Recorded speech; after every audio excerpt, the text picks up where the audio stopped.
Қайырлы күн. Бүгін біз математика пәнінен 70-ші сабақты қарастырамыз. Екі айырма бойынша белгісізді табуға берілген есептерге талдау жасаймыз және шығарамыз. Бірінші есепке назар аударайық. Ауызша есепте және жауаптарын өсу ретімен орналастыр. Сонда сен Әлия тұратын қалада қандай фабрика бар екенін білесің дейді. Яғни есептеп жауаптарын өсу ретімен орналастырғанда тоқыма фабрикасы деген сөз шықты. Әлия тұратын қалада тоқыма фабрикасы бар екен. Келесі екінші есепке назар аударайық. Есеп сызбасына қара. Берілген мәліметтер нені білдіреді? Есепте нені табу керек? Есепті шығару жоспарын құрып, оны шығар дейді. Сызбаға назар аударайық. 90 дана шалбар, 60 дана кеудеше тігілген екен. Кеудешеге қарағанда шалбарға 60 метр артық мата жұмсалған. Барлығы шалбар мен кеудешеге неше метр мата жұмсалды? Алдымен 90-нан 60-ты азайтып, қанша шалбар артық тігілгенін тауып аламыз. Яғни 30 шалбар артық тігілген екен. Енді 60-ты 30-ға бөліп, бір киімге қанша метр мата кететінін анықтаймыз. Яғни бір киімге 2 метр мата кетеді екен. Енді 90-ды 2-ге көбейтіп, барлық шалбарға қанша метр мата кететінін табамыз. Яғни барлық шалбарға 180 метр мата кетеді екен. Келесі 60-ты 2-ге көбейтіп, барлық кеудешеге қанша метр мата кететінін табамыз. Яғни барлық кеудешеге 120 метр мата кетеді екен. Келесі үшінші есепке назар аударайық. Есепті шығар дейді. Бір көздеші 1300 теңге, ал екіншісі дәл сондай бұйым жасай отырып 1950 теңге табыс тапты. Екіншісіне қарағанда бірінші көздеші 2 бұйым кем жасаған болса, онда олардың әрқайсысы қанша бұйымнан жасаған? Олай болса есептің шартын құрып алайық. Бірінші көздеші бұйым жасай отырып 1300 теңге табыс тапты. Ал екінші көздеші 1950 теңге табыс тапты. Бірінші көздеші екіншіге қарағанда 2 бұйым аз жасапты. Ендеше олардың әрқайсысы қанша бұйым жасағанын табамыз.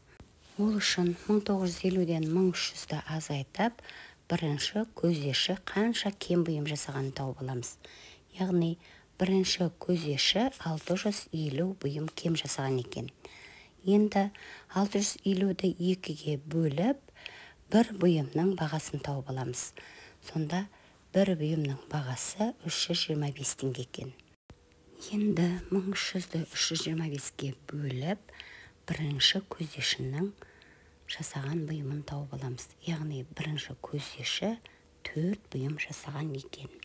Енді 1950-ді 325-ге бөліп, екінші көздешінің жасаған бұйымын тауып аламыз.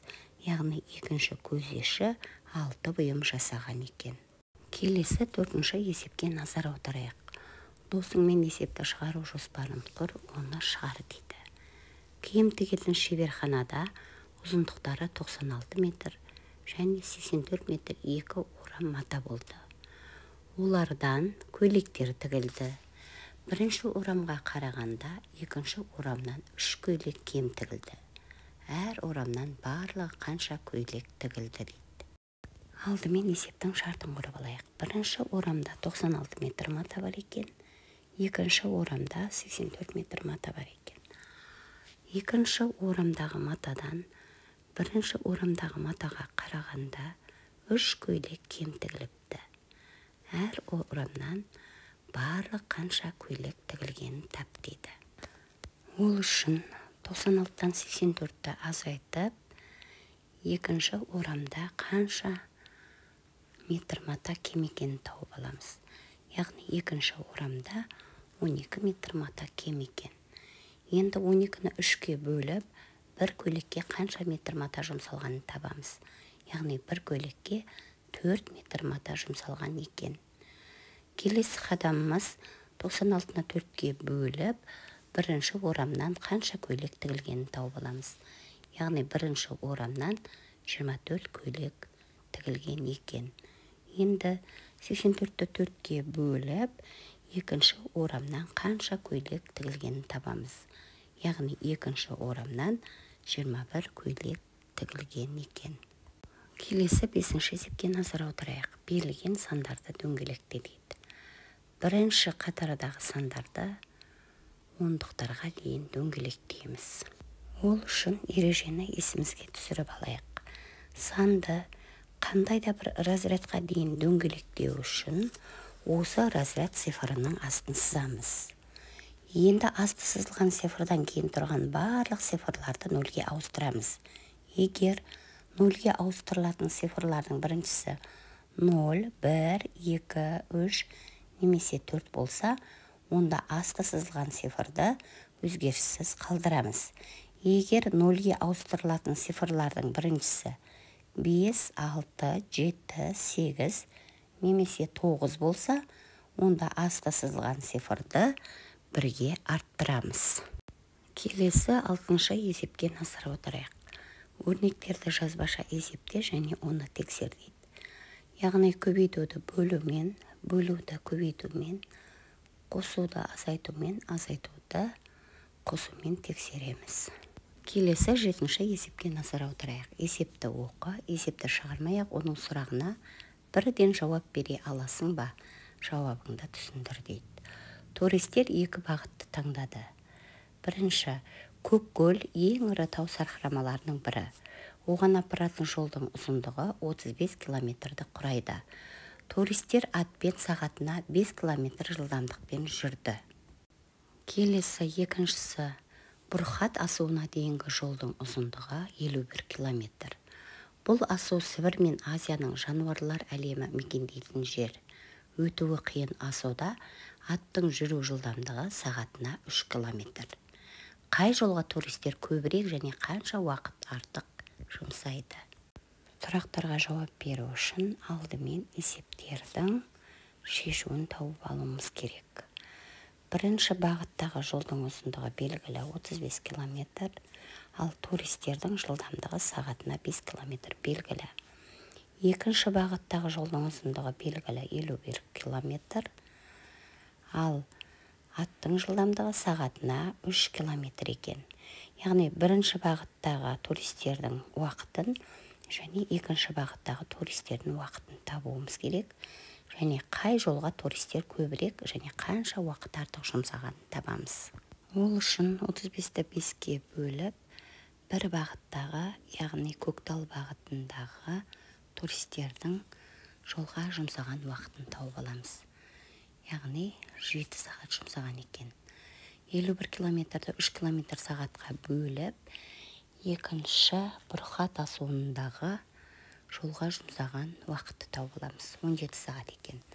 Енді 7 сағат пен 17 сағатты салыстырамыз.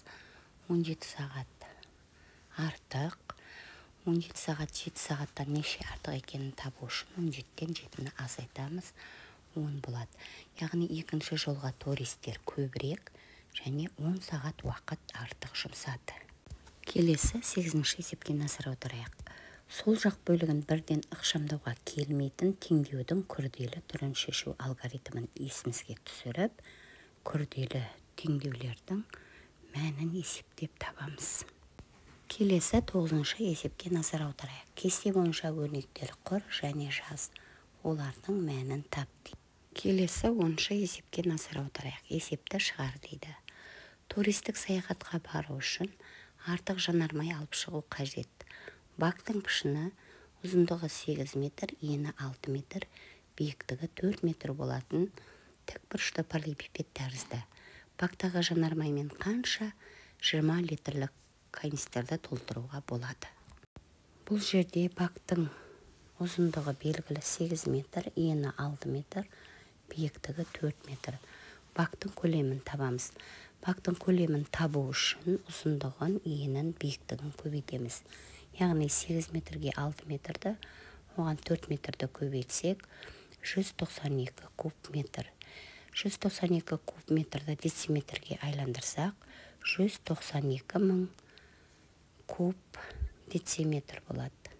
Енді осы 192 мың куб дециметр жанармайды 20 литрлік канистрлерге толтыру үшін 192 мыңды 20-ға бөлеміз, сонда 9600 болады.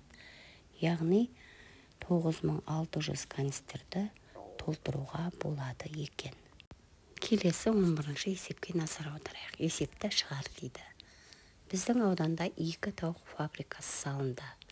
Үлкен фабриканың ауданы 60 квадрат метр, ал кішісінің ауданы 40 квадрат метр.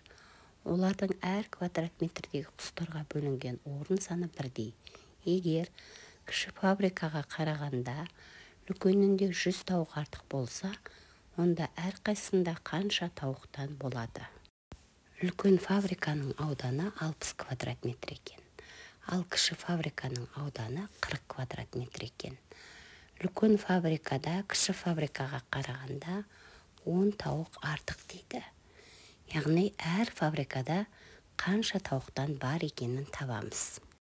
Ол үшін 60-тан 40-ты азайтып, үлкен фабриканың ауданы қанша квадрат метрге артық екенін тауып аламыз. Яғни үлкен фабриканың ауданы 20 квадрат метрге артық екен. Енді 120-ға бөліп, 1 квадрат метр жерде қанша тауық тұратынын табамыз. Яғни 1 квадрат метр жерде 5 тауықтан тұрады екен. Енді 60-ты 5-ге көбейтеміз, 300 болады. Бұл үлкен фабрикадағы тауықтар саны. Енді 40-ты 5-ге көбейтіп, кіші фабрикадағы тауықтар санын анықтаймыз. Яғни 200 тауық екен. Сонда үлкен фабрикада 300 тауық, кіші фабрикада 200 тауық бар екен. Достар, бүгінгі сабағымыз ұнаса, осы каналға тіркеліп, лайк басып, пікір білдіріп кетуді ұмытпаңыздар. Сонда келесі сабақтың есептері, жауаптарымен сіздерге көрініп тұратын болады.